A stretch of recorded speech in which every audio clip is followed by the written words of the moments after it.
Selamat siang. Halo. Selamat siang, Pak. Baik. Selamat siang, Ibu. Selamat siang untuk Bapak Ibu sekalian dimanapun Anda berada. Selamat bergabung dalam tutorial webinar hari ini, TUEP ketiga atau TUEP terakhir dalam mata kuliah pengujian peraturan perundang-undangan, di mana saat ini kita sudah masuk pada sesi ke-8 atau sesi terakhir dengan tema eh, tata cara pengujian peraturan menteri dan peraturan daerah. Semoga Bapak Ibu sekalian dalam keadaan sehat dan kiranya perkuliahan kita ini atau TUEP ini tidak mengganggu aktivitas Bapak Ibu yang di mana biasanya hari Sabtu ini sebagai hari beristirahat atau hari libur dari hari kerja. Namun uh, saya tetap harus menentukan di hari ini karena banyak kelas yang bentrok atau bertabrakan sehingga waktu yang lowong uh, hanya bisa di hari ini.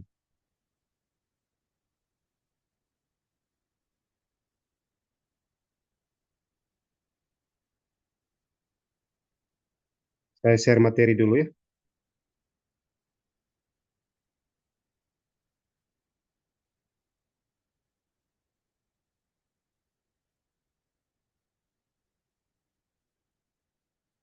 Baik,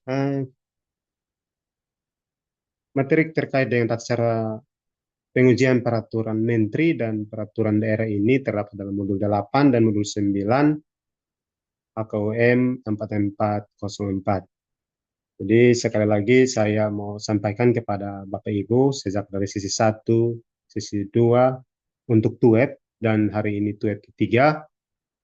Tugas saya sebagai tutor adalah membimbing dan mengarahkan Bapak Ibu untuk aktif dalam mengisi diskusi, kemudian partisipasi dalam mengerjakan tugas, dan juga mengisi formulir kehadiran atau daftar kehadiran, karena masing-masing dari item-item yang tadi saya sebutkan itu mempunyai poin atau bobot atau skor nilai masing-masing.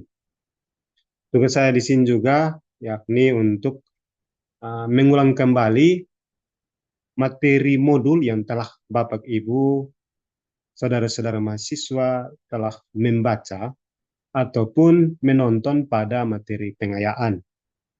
Sehingga penyampaian materi juga tidak akan terlalu panjang. Hanya ada tugas satu lagi sebagai tutor, yaitu mereview kembali tugas yang telah diberikan kepada mahasiswa. Dalam hal ini, kita akan mereview tugas yang ketiga, tugas kedua di sesi 5, karena untuk tugas di sesi 7 itu atau tugas 3 itu masih dalam rentan waktu pengerjaan. Sehingga dari tempat ini juga saya mau himbau kepada teman-teman Bapak Ibu mahasiswa yang belum mengerjakan tugas ataupun diskusi agar segera mengerjakan sesuai dengan batas waktu yang ditentukan.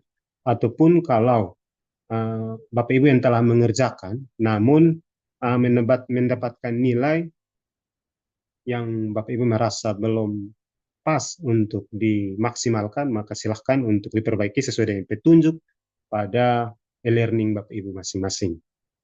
Itu sedikit pengantar dari saya. Dan sebelum kita masuk pada pokok materi terkait dengan pengujian Permen dan juga Perda, maka kita review kembali tugas tugas 2. Jadi tugas 2 ini uh, perintahnya adalah menyusun sebuah permohonan judicial review. Ada beberapa teman mahasiswa yang bukan hanya di kelas ini, tapi di kelas yang lain uh, salah mengartikan atau memahami akan perintah dari tugas ini, sehingga mereka membuat deskripsi terkait dengan contoh kasus ini. Padahal perintahnya adalah membuat sebuah permohonan judicial review sesuai dengan format yang lazim digunakan atau standar yang digunakan pada lembaga yang ditujukan.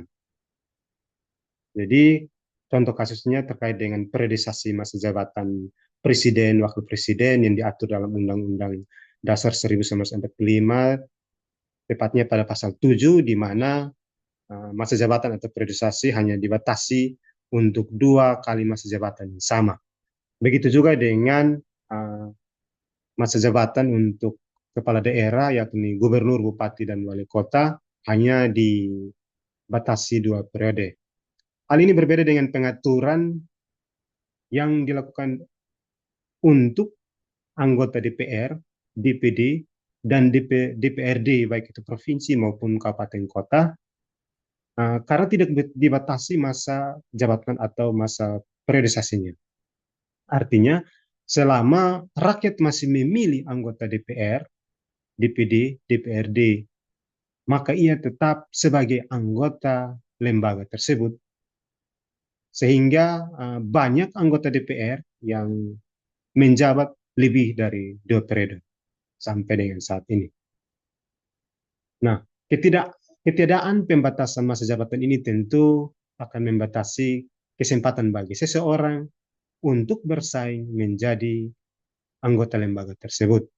Dengan demikian, ketentuan pasal 76 ayat 4 dan pasal 252 ayat 5 Undang-Undang nomor 17 tahun 2014 tentang MD3, MPR, DPR, DPD, DPRD, bertentangan dengan Undang-Undang Dasar 1945.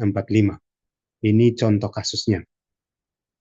Nah, perintahnya, misalnya Anda seorang calon anggota DPR yang sudah kalah dalam beberapa perhelatan pemilu, dan Anda merasa dirugikan hak konstitusionalnya dengan ketiadaan pengaturan pembatasan masa jabatan atau periodisasi jabatan anggota DPR tersebut, perintahnya adalah susunlah sebuah permohonan judicial review pasal 76 ayat 4 dan pasal 252 ayat 5 Undang-Undang nomor 17 tahun 2014 tentang MD3 terhadap Undang-Undang 1900, Undang-Undang Dasar 1945. Jadi terkait dengan tugas ini, kami telah mencoba membuat format uh, judicial review dengan aspek-aspek yang ada. Ini contoh formatnya secara garis besar. Ada kop surat, ada tanggal, tempat dan tanggal, perihal, penerima, pembukaan, terus ada kewenangan mahkamah, legal standing, kemudian pokok permohonan, petitum, penutup, dan pengesahan nama dan tanda tangan. Saya tampilkan dulu aspek atau konsep yang kami nilai.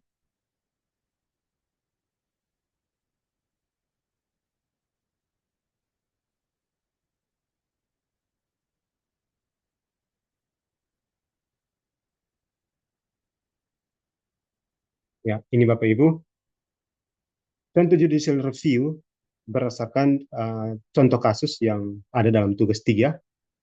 Ini tiap aspek ada skornya, sehingga total skornya itu 100 untuk tugas ini. Saya mengapresiasi teman-teman yang telah mengerjakan dengan baik, karena ternyata ada juga yang mendapatkan nilai 100 terkait dengan tugas 2 ini. Jadi yang pertama itu uh, tempat, tanggal, bulan, dan tahun. Hal ini penting, dia menjadi syarat formil untuk nanti dijelaskan ketika saat uh, uji syarat pemeriksaan syarat formil di MK. Kemudian perihal, ada banyak mahasiswa yang mengerjakan tidak memuat perihal apa. Bapak Ibu mohon untuk di unmute.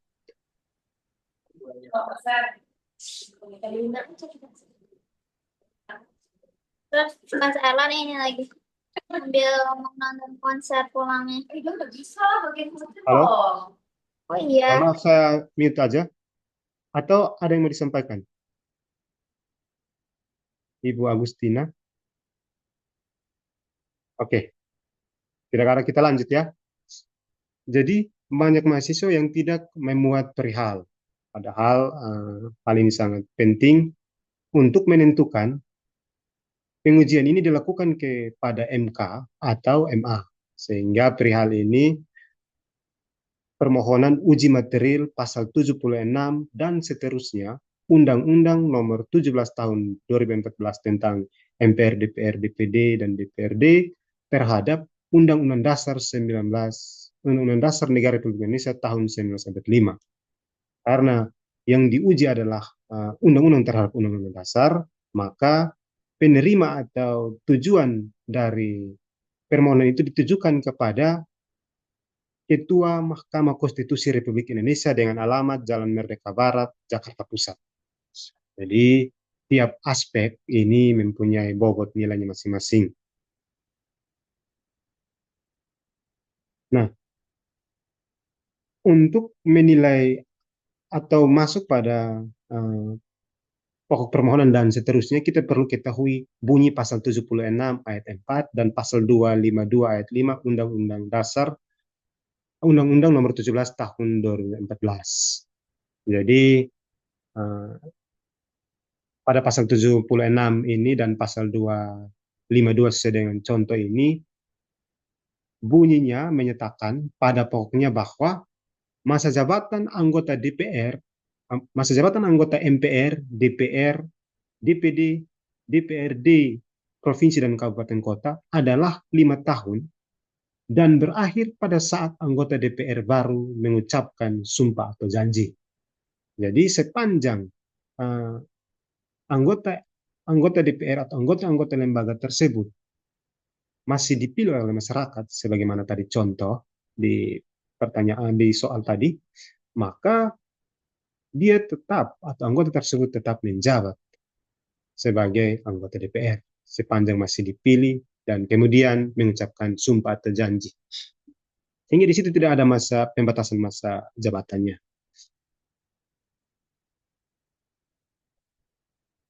Oke, kita lanjut. Tadi di petunjuk di slide itu ada kop surat.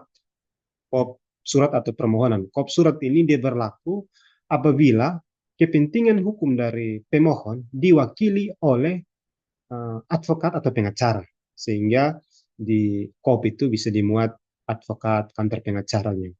Atau juga bisa juga kop oleh pemohon lembaga uh, lembaga hukum atau badan hukum privat atau lembaga hukum publik.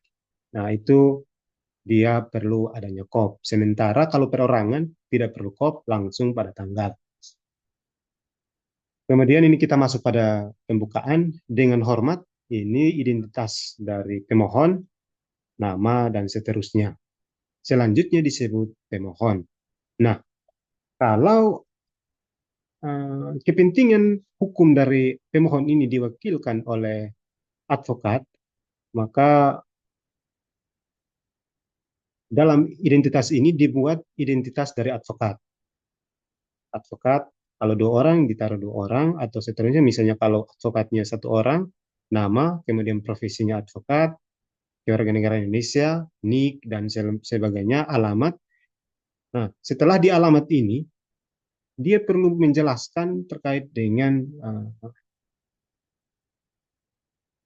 kedudukannya sebagai kuasa hukum atau advokat dari pemohon. Misalnya, di bawah alamat ini dia menyampaikan bahwa anggota atau pengacara pada kantor uh, advokat atau kantor pengacara atau lembaga bantuan hukum, misalnya lembaga bantuan hukum Surya uh, Palembang dan lain-lain, yang beralamat dengan alamat lengkap di Kota Palembang berdasarkan surat kuasa khusus bernomor sekian, tanggal sekian, bertindak atas nama pemohon. Dari pemohon itu nanti disebutkan namanya di situ untuk mengajukan permohonan sebagaimana perihal di atas. Jadi kurang lebihnya seperti itu, bahwa advokat harus menjelaskan kedudukan, alamat, dan lainnya di uh, atas nama atau bertindak atas nama pemohon. Sehingga nama pemohon itu nanti dimuatkan dalam surat kuasa khusus. Kemudian kita masuk pada kewenangan mahkamah. Kewenangan mahkamah dari banyak tugas yang telah dikumpulkan atau di-upload di e-learning, ada yang hanya menyebutkan bunyi pasal. Misalnya pasal kewenangan Mahkamah Konstitusi, pasal 24C Undang-Undang Dasar 1945. Atau lebih lanjut lagi diatur dalam pasal 10 ayat 1 Undang-Undang 20 nomor 24 tahun 2003 tentang Mahkamah Konstitusi. Nah, sebenarnya Bapak Ibu harus perlu menjelaskan terkait dengan atau mendeskripsikan kewenangan MK ini. Jadi selain dimuat pasalnya, dimuat juga dengan isi dari pasal tersebut. Jadi sini kewenangan Mahkamah Konstitusi selanjutnya disebut MKRI, diatur dalam pasal 24C ayat 1 dan seterusnya. Isinya, Mahkamah Konstitusi berwenang mengadili pada tingkat pertama dan terakhir yang putusannya bersifat final untuk menguji undang-undang terhadap undang-undang dasar, memutus sengketa kewenangan lembaga negara yang kewenangannya diberikan oleh undang-undang dasar, memutus pembubaran partai politik, dan memutus perselisihan tentang hasil pemilihan umum. Nah, ini bunyi ketentuan pasal 24. Jadi tetap harus kita muat. Kita harus muat dalam poin kewenangan Mahkamah Konstitusi. Selanjutnya, kewenangan MKRI untuk menguji undang-undang terhadap undang-undang dasar ini dijabarkan lebih lanjut dalam pasal 10 tadi. Pasal 10 ayat 1 Undang-Undang nomor 24 tahun 2003 tentang Mahkamah Konstitusi dengan beberapa kali perubahan, dan terakhir tentang Mahkamah Konstitusi. Terakhir dengan Undang-Undang nomor 24 tahun 2003 tentang Mahkamah Konstitusi, yang selanjutnya disebut Undang-Undang UU MK. Nah, di situ mengatur Mahkamah Konstitusi berwenang mengadili pada tingkat pertama dan terakhir yang putusannya bersifat final untuk menguji undang-undang terhadap Undang-Undang Dasar Negara Republik Indonesia tahun 1945. Jadi ini terkait dengan kewenangan Mahkamah Konstitusi. Berikut lagi kedudukan hukum atau legal standing dari pemohon. Kalau pemohon ini dia orang perorangan warga negara Indonesia, jadi berdasarkan pasal 51 ayat 1 Undang-Undang MK mengatur bahwa pemohon adalah pihak yang menganggap hak dan atau kewenangan konstitusionalnya dirugikan oleh berlakunya undang-undang, yaitu perorangan warga negara Indonesia. Ini A. Kalau huruf B-nya terkait dengan kesatuan hukum masyarakat adat, kemudian yang huruf C-nya terkait dengan uh, lembaga hukum publik dan lembaga hukum privat. Selanjutnya, penjelasan pasal 51 ayat 1 Undang-Undang MK dinyatakan bahwa yang dimaksud dengan hak konstitusional, ini karena haknya dinilai dirugikan, adalah hak-hak yang diatur dalam Undang-Undang Dasar Negara Republik Indonesia tahun 1945. Apa saja haknya? Itu diatur dalam pasal 28 terkait dengan pasal 28 huruf C Undang-Undang Dasar 1945, bahwa setiap orang berhak untuk mengajukan dirinya dalam memperjuangkan haknya secara kolektif untuk membangun masyarakat, bangsa, dan negara. Ini terkait dengan hak konstitusional. Kemudian, bahwa pemohon adalah perorangan warga negara Indonesia yang beberapa kali mencalonkan diri menjadi anggota DPR. Jadi, karena dia yang bersangkutan pernah mencalonkan diri sebagai calon anggota DPR, maka dia mengalami kerugian langsung. Sehingga syarat formilnya terpenuhi. Kemudian, hak dan atau kepentingan konstitusional pemohon sebagaimana diatur dalam pasal 28 huruf C yang tadi saya sebutkan pada ayat 2 junto pasal 28D ayat 1 Undang-Undang Dasar 1945 telah dirugikan atau akan dirugikan oleh berlakunya pasal 76 tadi tentang MD3. Jadi ini terkait dengan legal standing. Poinnya 15. Dilanjut lagi, pokok permohonan. Pokok permohonan bahwa pemohon sebagai warga negara Indonesia memiliki hak dan atau kepentingan konstitusional untuk memajukan dirinya dalam memperjuangkan haknya secara kolektif untuk membangun masyarakat, bangsa, dan negaranya, dan memiliki hak atas pengakuan, jaminan perlindungan, dan kepastian hukum yang adil, serta perlakuan yang sama di hadapan hukum sebagaimana diatur dalam pasal 28C dan pasal 28D Undang-Undang Dasar 1945.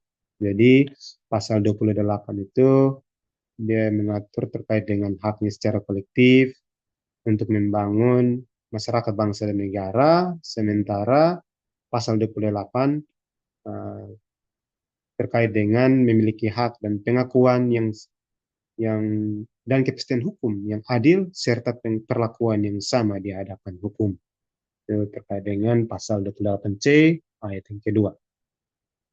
Pasal 28D ayat 1 Undang-Undang Dasar 1945.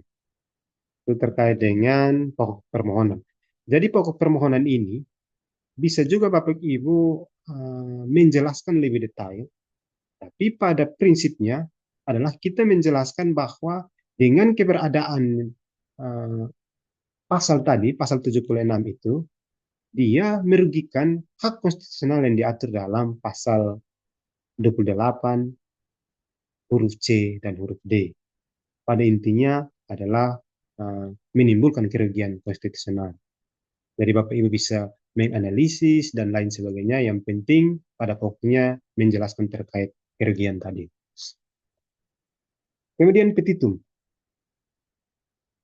Berdasarkan permohonan di atas, maka pemohon memohon kiranya yang mulia Hakim Konstitusi berkenan untuk memeriksa dan mengadili serta selanjutnya memutus dengan amar putusan yang berbunyi: satu, menerima dan mengabulkan permohonan pemohon untuk seluruhnya; dua, menyatakan pasal 76 dan seterusnya tentang uh, MPRD, PRDPD, dan DPRD bertentangan dengan pasal 28C ayat 2 dan pasal 28D ayat 1 Undang-Undang Dasar tahun 1945. Kemudian petitum subsidiarnya. Dalam hal yang mulia majelis hakim berpendapat lain, kami mohon putusan yang seadil-adilnya. Jadi kalau yang dua poin ini putusan petitum primer, sementara yang ini di bold ini adalah petitum subsidiar. Terhadap poin petitum ini ada 5 poin, skornya 15. Jika salah satu tidak ada, maka poinnya menjadi 10. Kalau subsidiarnya tidak ada, dia poinnya 10. Namun kalau dalam petitumnya ini seluruhnya tidak ada, maka poinnya 0. Kemudian hormat pemohon, tanda tangan, nama, dan tanda tangan pemohon. Jadi kalau tanggal, tempat dan tanggal uh, permohonan ini tidak ditempatkan di awal, maka bisa juga ditempatkan di akhir atau di penutup sebelum tanda tangan. Boleh ditempatkan di sini. Tanggal ini sangat menentukan pengujian pemeriksaan syarat formil. Nah, pemohon ini kalau tidak diwakili oleh advokat. Tapi kalau diwakilkan oleh advokat, maka di sini hormat kuasa hukum pemohon dan nama advokat kemudian ditandatangani tanpa nama dari pemohon karena sudah ada pada surat kuasa. Perlu diingat kalau Bapak Ibu ikuti perkembangan putusan MK yang terakhir, kalau tidak salah di hari Selasa kemarin, tanggal 27 kalau tidak salah itu ada putusan MK terkait dengan pengujian Undang-Undang eh, Tentara Nasional Indonesia TNI. Di sana MK menyatakan eh, permohonan uji materi Undang-Undang TNI tidak dapat diterima karena ditemukan bahwa para advokat tidak menandatangani permohonan yang telah dilayangkan ke MK, sehingga permohonannya tidak diterima. Jadi tanda tangan ini untuk mengesahkan permohonan kita. Jadi itu terkait dengan tugas kita kalau Bapak Ibu misalnya dalam penilaian kami tidak sesuai dengan skor-skor yang ada, maka Bapak Ibu bisa tanggapi sehingga kita bisa perbaiki nilai sesuai dengan skor yang ada. Begitu juga kalau uh, Bapak Ibu sudah uh, untuk tugas yang ketiga, kalau Bapak Ibu misalnya sudah memperoleh nilai, tapi ada kesempatan untuk perbaiki, bisa diperbaiki dalam rentan waktu yang masih dimungkinkan sesuai dengan yang telah ditentukan. Jadi baik untuk tugasnya mungkin hanya itu saja. Kita masuk lagi ke topik utama kita hari ini terkait dengan pengujian permen dan juga pengujian perda.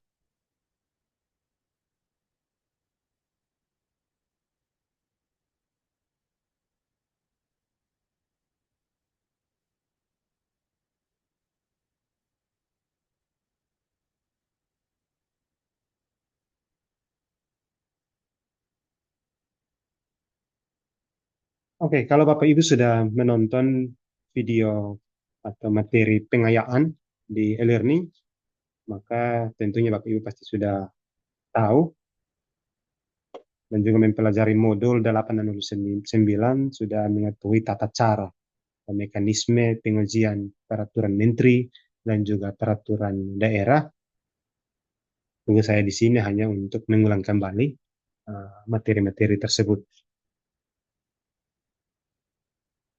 Jadi kita mulai dengan pengujian peraturan menteri.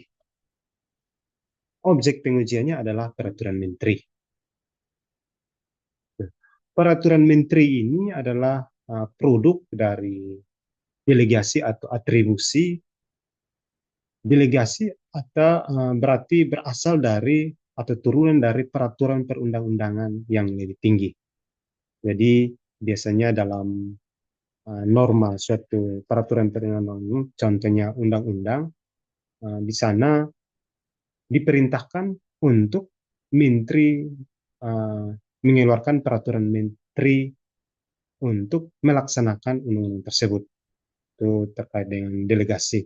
Jadi contohnya Permen PAN RB, Pendayagunaan Aparatur Negara dan Reformasi Birokrasi itu PAN RB, Menpan, Permen PAN RB nomor 2 tahun 2003, 2023 itu yang mengatur terkait dengan organisasi unit pelaksana teknis atau UPT, baik di kementerian maupun lembaga pemerintahan dan non-kementerian, itu dia permen yang turunan dari Undang-Undang Aparatur Sipil Negara.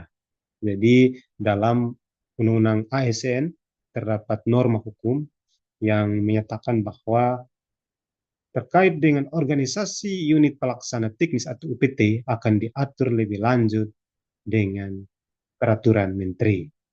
Itu contoh peraturan menteri dari delegasi. Sementara kalau peraturan menteri dari atribusi atau yang juga merupakan kewenangan asli atau kewenangan yang diberikan oleh undang-undang kepada satu kementerian, itu contohnya peraturan menteri keuangan yang mengatur terkait dengan mekanisme dan tata cara pungutan pajak. Itu di sana diatur dalam undang-undang. Jadi baik, itu terkait dengan objek pengujian dari peraturan menteri. Kemudian alasan permohonan. Alasan permohonan itu ada dua. Yang pertama terkait dengan material atau isi. Isinya peraturan menteri bertentangan dengan peraturan perundang-undangan yang lebih tinggi.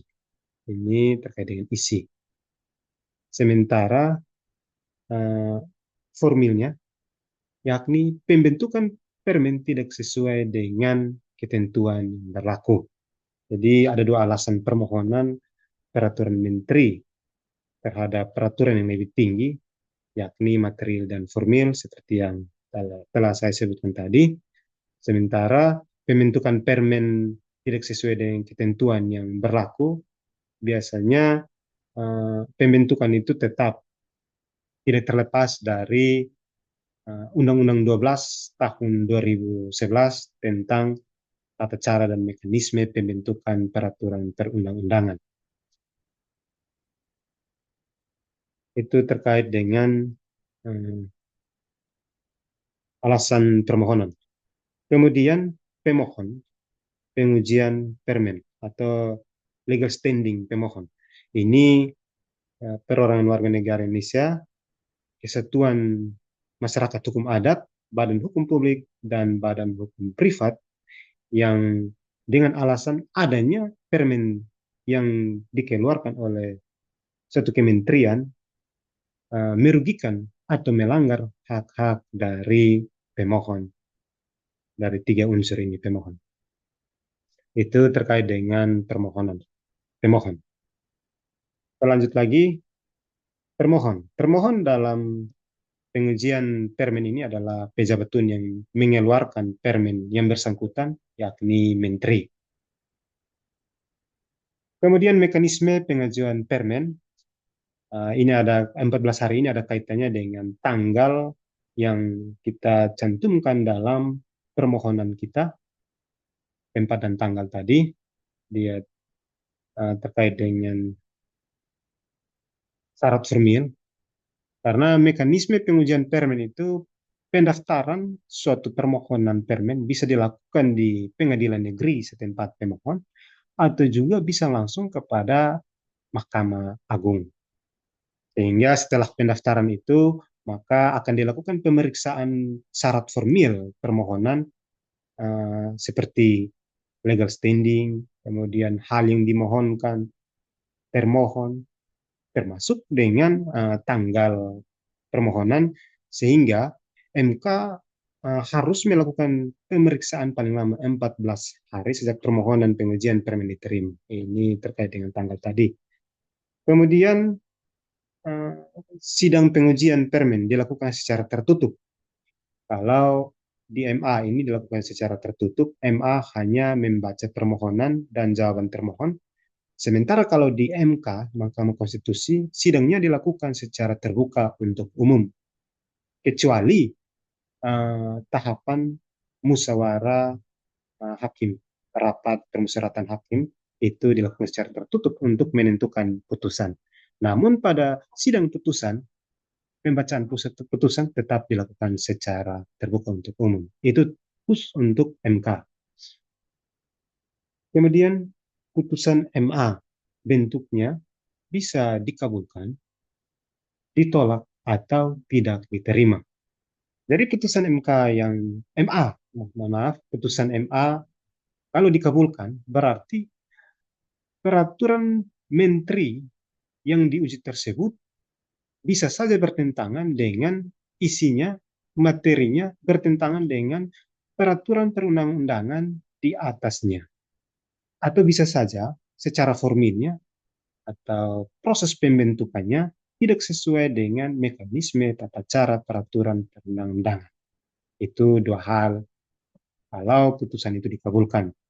Nah, sering kita dengar kalau putusan itu dikabulkan bisa untuk seluruhnya atau bisa untuk sebagian, tergantung keputusan mahkamah.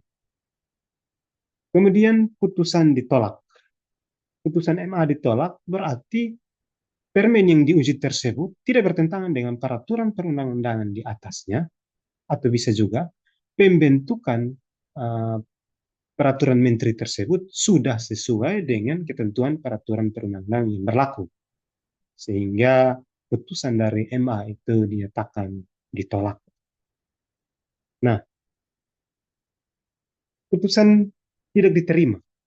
Ini tidak diterima ini berarti masih dalam pemeriksaan syarat formil. Jadi, putusan tidak diterima ini karena ada syarat tertentu yang tidak dipenuhi oleh pemohon. Sebelum masuk pada pokok perkara, syarat formilnya misalnya pemohon tidak berkedudukan hukum sebagai pemohon atau tidak mempunyai legal standing, atau juga seperti hal-hal teknis yang seperti saya sampaikan bahwa permohonannya tidak ditandatangani oleh pemohon atau kuasa hukumnya, maka permohonan tersebut tidak otomatis tidak sah sehingga dinyatakan tidak diterima. Itu terkait dengan putusan MA, kemudian implikasi dari pengujian peraturan menteri, yakni jika permohonan ditolak atau diterima, maka peraturan menteri yang diuji tersebut tetap berlaku. Namun jika permohonan tersebut dikabulkan, maka maksimal dalam waktu 90 hari, menteri harus mengubah permen sesuai dengan putusan MA. Sehingga dalam jangka waktu 90 hari, permen yang diuji tidak berlaku jika tidak diubah oleh menteri yang bersangkutan. Itu terkait dengan implikasi. Kemudian kita masuk pada pengujian perda. Jadi pengujian perda ini tidak jauh berbeda dengan mekanisme pengujian pada peraturan perundang-undangan lainnya terhadap undang-undang. Jadi yang membedakan itu hanya objek permohonan, kemudian ada juga termohon. Jadi objek permohonan dalam pengujian perda ini adalah peraturan daerah. Dan alasan permohonan itu juga sama, ada terkait dengan materi atau isi, itu bertentangan dengan undang-undang, peraturan pemerintah, peraturan presiden, dan peraturan menteri. Kemudian pembentukan perda tidak sesuai dengan ketentuan yang berlaku. Jadi kalau kita lihat dalam pasal 7 Undang-Undang Nomor 12 Tahun 2011 terkait dengan hierarki peraturan perundang-undangan di Indonesia, maka permen, peraturan menteri itu tidak ada di dalam hierarki peraturan perundang-undangan di Indonesia. Namun, kalau kita baca lagi dalam pasal 8, karena hierarki itu di dalam pasal 7, kemudian dalam pasal 8 itu pada pokoknya mengatur bahwa peraturan perundang-undangan diakui sepanjang diperintahkan oleh peraturan undang-undang yang lebih tinggi atau dibentuk oleh lembaga yang mempunyai kewenangan. Contohnya menteri yang membentuk peraturan menteri, itu contoh. Sehingga walaupun tidak ada, permen ini tidak ada dalam tata urutan peraturan perundang-undangan di Indonesia, namun tetap diakui sebagai peraturan perundang-undangan yang berlaku.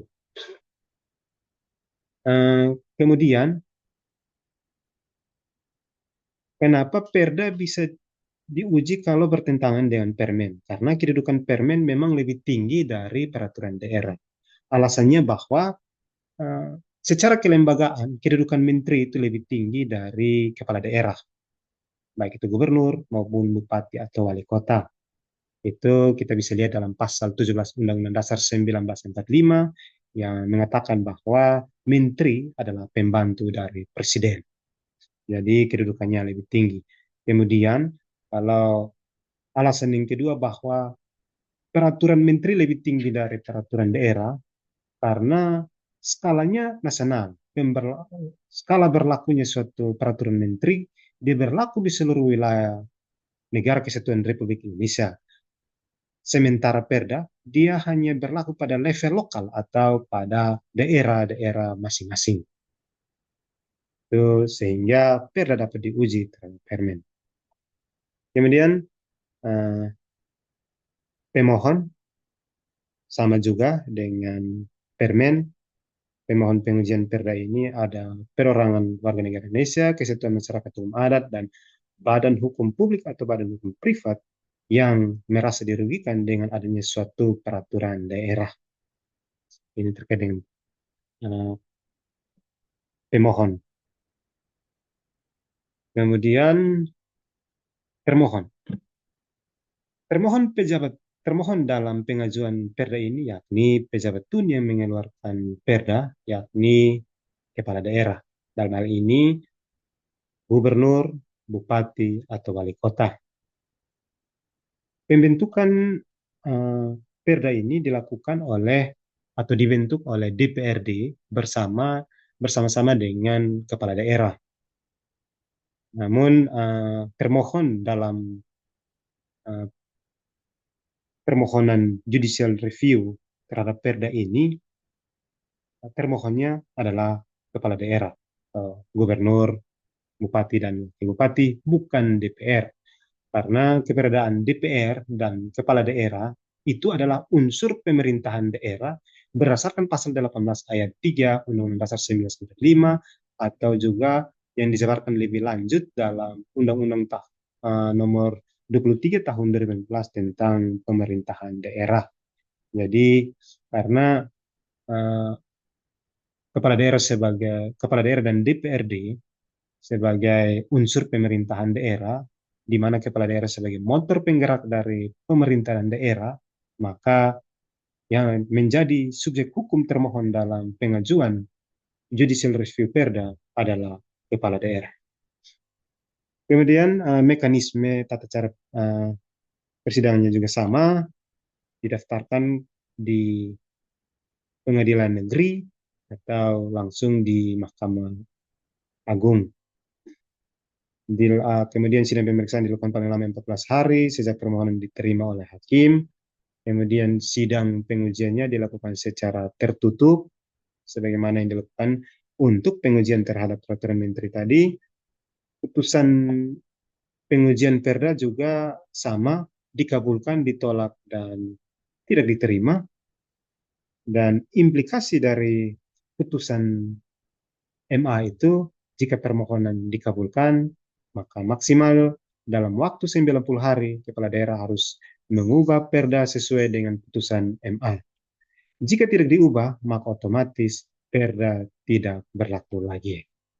Baik, itu mungkin sedikit review materi yang telah Bapak Ibu pelajari di modul atau juga menonton pada materi pengayaan pada e-learning Bapak Ibu masing-masing.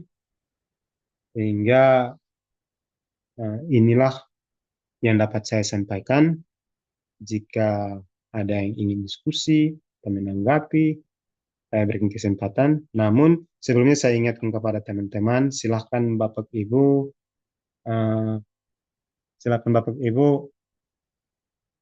chat namanya dalam kolom komentar, kolom komentar sebagai daftar kehadiran. Silakan Bapak Ibu chat nama Bapak Ibu masing-masing beserta NIM sebagai daftar hadir karena akan terekap secara um, sendiri dalam aplikasi.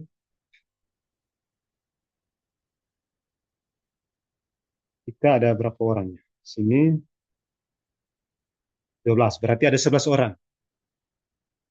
Ya, semoga saja Bapak Ibu bisa lulus mata kuliah ini, tapi saya yakin Bapak Ibu akan lulus. Ini baru 1, 2, 3, 4, 5, 6, 7. Baru 7, 8. Tersisa 3 orang lagi. Pak, mohon izin Siap. bisa share materinya di kolom chat, Pak. Oh, materi uh, yang dua-dua Yang ya? sedang Dua-dua. tampil ini, Pak. Iya. Atau tugas 2 tadi? Oh, yang Yang ditampilkan ini. iya yang sedang tampil. Oh ya, siap-siap. Nanti saya Terima, terima kirimkan kasih, di chat. Pak. Ada dalam grup juga, grup WA. Ibu di grup WA juga. Oh ya, baik, Pak. Oh, nanti saya kirim lewat WA juga bisa. Ya, Karena setelah ini saya harus masuk lagi ke kelas yang lain.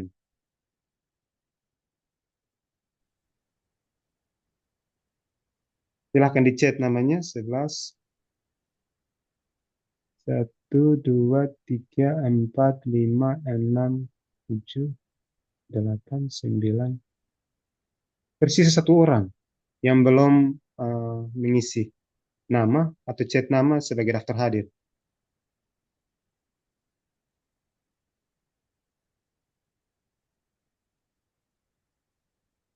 Oh ya, sudah 10 pas. Saya saya punya keyakinan bahwa Bapak Ibu yang mengikuti TUEP dari TUEP 1 sampai dengan TUEP 3 ini eh, dinyatakan lulus. Itu juga bagian dari doa saya, Bapak Ibu bisa lulus sehingga bisa menyandang, bisa juga memiliki gelar sarjana hukum. Baik Bapak Ibu, silahkan jika ada yang mau ditanggapi atau misalnya ada masukan untuk perbaikan metode belajar, baik itu secara umum untuk UT maupun khusus bagi saya sebagai tutor, kalau ada hal yang dirasa kurang dan perlu diperbaiki, silahkan atau silahkan kritik sehingga hal tersebut bisa menjadi pegangan bagi saya untuk bisa mengintrospeksi diri atau memperbaiki agar kedepannya lebih baik. Mengingat juga eh, hari ini adalah pertemuan terakhir kita di materi pengujian peraturan perundang-undangan, sehingga kalau ada kritik saran silahkan. Dan kritik saran ini kan tujuannya untuk membangun, untuk lebih baik lagi sehingga dia tidak akan berpengaruh terhadap nilai Bapak Ibu. Jadi kalau ada disilahkan terkait dengan materi bisa juga Bapak Ibu kita diskusi. Nanti saya share materinya. Mohon maaf saya juga agak keliru kalau mau kirim materi melalui Zoom. Nanti saya kirim saja lewat WA ya Bapak Ibu. Pak, mau bertanya, Pak. Siap, siap Ibu Ana. Kalau buat UAS itu soalnya rata-rata diambil dari modul semua, Pak. UAS ya. Iya. Oh ya, kalau untuk UAS ini itu kewenangan dosen, dosen pengampu mata kuliah. Jadi kalau soalnya itu sampai dengan saat ini, semester-semester lalu juga saya tidak masuk sampai ke UAS. Itu biasanya langsung dengan dosen pengampunya. Oh, Iya. oh baik-baik, Pak. Tapi nanti nilai dari sesi satu, baik itu diskusi, tugas maupun tuweb, kehadiran, itu semua diakumulasi, kemudian eh, dibagi untuk mendapatkan nilai yang objektif sesuai dengan perolehan nilainya. Hmm, Dinilai semua. berarti berarti tetap yang paling berkontribusi paling besar mah dari nilai UAS ya, Pak? Yang paling besar, ya kalau kita lihat itu nilai UASnya itu 50%. Hmm. Oh, baik-baik, Pak. Sampai dengan saat ini, selama ini saya sebagai tutor saja, jadi uh, tidak tahu proses penilaian akhir itu seperti apa, tetapi otomatis dari sesi 1 sampai sesi 8 ini, perolehan nilai baik tugas maupun diskusi tetap diakomodir sebagai nilai akhir nanti. Hmm. Baik, Pak. Terima kasih, Pak. Terima kasih, Ibu. Dan presentasi yang besar itu juga nilai tugas.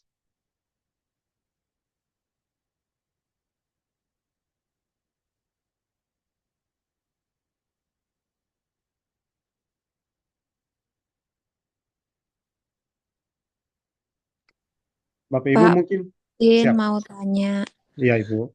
terkait pengajuan perujian perundang-undangan yang diajukan ke Mahkamah Agung, Ya. itu apakah permohonannya bisa langsung ditujukan ke MA atau bisa melalui tingkat pertama. Oh iya, Jadi kalau di baik, MA kan ada tingkat pertama, tingkat banding, baru ke MA, Pak. Nah, siap. itu apakah melalui prosedur dari tingkat pertama atau langsung? Terima Jadi, kasih, Pak. baik, terima kasih Ibu. Uh, Pengujian kalau kita dari awal itu, materi awal, pengujian peraturan perundang-undangan di bawah undang-undang ditujukan kepada Mahkamah Agung. Sehingga sekalipun didaftarkan melalui pengadilan negeri setempat, tetapi ditujukan tujuan atau penerima permohonan ini ditujukan kepada Mahkamah Agung. Mungkin itu Ibu. Berarti misal di daerah ya Pak, di Siap. suatu kabupaten itu bisa diajukan ke PN setempat untuk nanti akan diteruskan ke Mahkamah Agung, begitu Pak maksudnya? Nanti maksudnya pengajuannya ditujukan kepada MA, tapi Iya. didaftarkan di PN, Pengadilan Negeri setempat. Oh, ya, ya, Ya, enggak, Pak. Oke, Pak. ya, itu Ya, Ibu. terima kasih, Pak. Oke, terima kasih.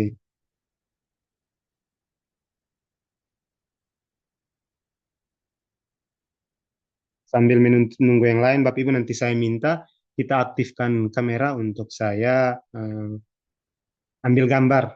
Karena kemarin-kemarin kami dituntut untuk eh, ada screenshotnya. Bapak Ibu mohon bantuannya untuk diaktifkan kameranya. Oke, silahkan.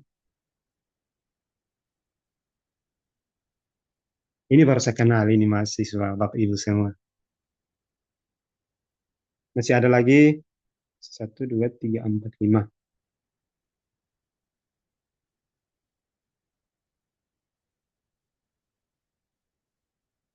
Silahkan teman yang lain aktifkan.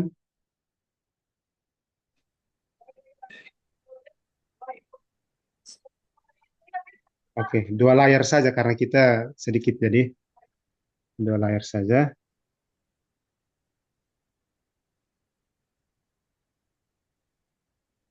Dirapikan rambutnya dan lain-lain.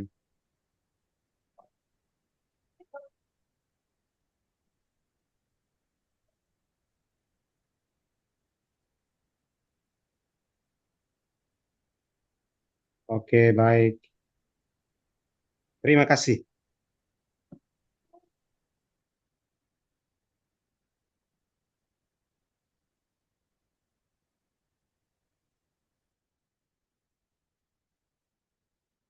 Jika ada yang masih ingin didiskusikan, karena sebentar lagi ini waktu sholat, silakan masih tersisa berapa menit? 5 sampai 7 menit.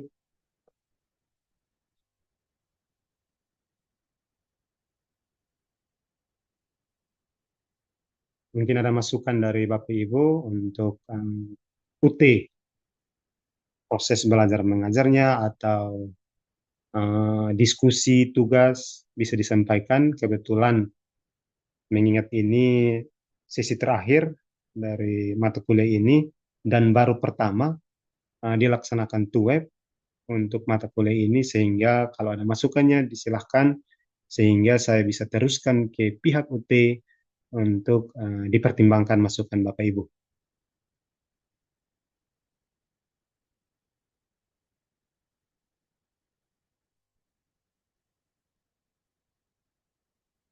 Baik Bapak Ibu, kalau tidak ada yang bertanya, tersisa 5 menit lagi harus ke tempat sholat. Eh, saya dari tempat ini mau menyampaikan permohonan maaf jika sepanjang pelaksanaan web ini, mulai dari sesi pertama, dua, dan sampai hari ini sesi terakhir, dalam diskusi maupun pengerjaan tugas, ada hal-hal yang tidak berkenan bagi Bapak Ibu, ada hal-hal yang menyinggung perasaan Bapak Ibu. Dari tempat ini saya mohon untuk dimaafkan. Saya juga mengucapkan terima kasih kepada Bapak Ibu yang telah dengan aktif berpartisipasi dalam tutorial ini dari sesi pertama sampai dengan sesi terakhir. terutama pada tuweb, di mana sudah 3 kali tuweb dan maksimal peserta itu hanya 13 dari 30 peserta dari tiap kelas. Jadi saya berharap juga Bapak Ibu yang ke-13 orang ini bisa mendapatkan nilai maksimal dan dinyatakan lulus nanti. Mungkin hanya itu. Jika masih ada yang ingin memberikan masukan, saya persilahkan. Mohon maaf juga karena eh, pelaksanaan TUEP itu hanya bisa dilaksanakan di hari Sabtu, karena hari-hari yang lain itu saya juga mempunyai tugas di tempat lain yang juga sulit untuk membagi waktu di hari-hari yang lain. Sehingga sebenarnya hari Sabtu ini menjadi hari istirahat kita bagi yang bekerja 5 hari, tapi saya gunakan untuk kita boleh laksanakan TUEP. Dan mungkin ini saja, kalau tidak ada lagi, saya pastikan lagi semua sudah menyampaikan atau menulis nama pada kolom chat.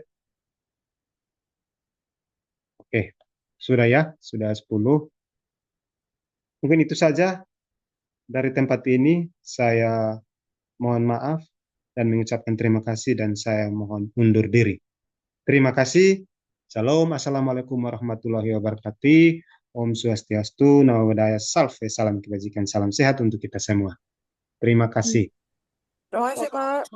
Ya, Terima kasih Bapak. ya, makasih. Terima kasih, Kak. Ya, Mohon izin keluar, Bapak. siap. Terima kasih, Bu.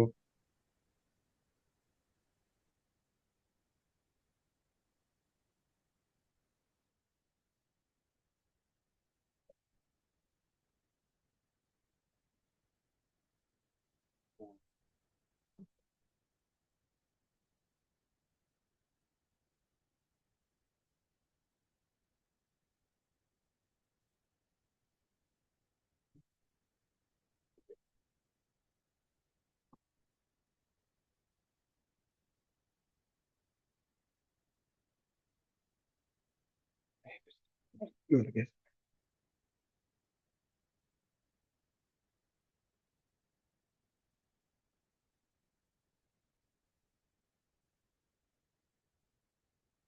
Terima kasih.